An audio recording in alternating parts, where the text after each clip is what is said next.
پوچھا گیا صبر کسے کہتے ہیں؟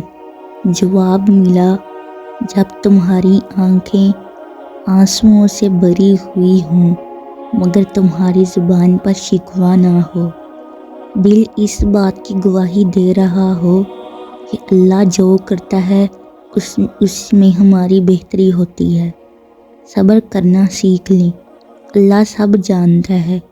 وہ جانتا ہے کہ آپ کب کن وقتوں سے گزرے ہیں، اور اللہ وقت بدل دیتا ہے کیونکہ تبدیلی کائنات کا اصول ہے۔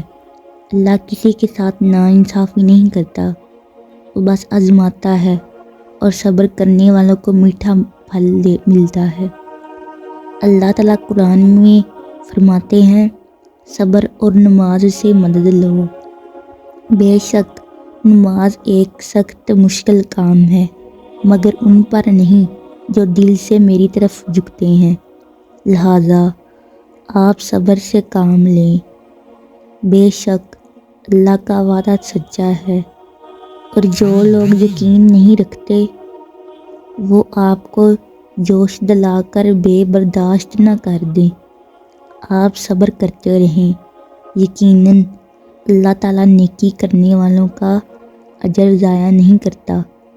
وہ تمہارے صبر کا ایک دن جواب ضرور دے گا، انشاءاللہ۔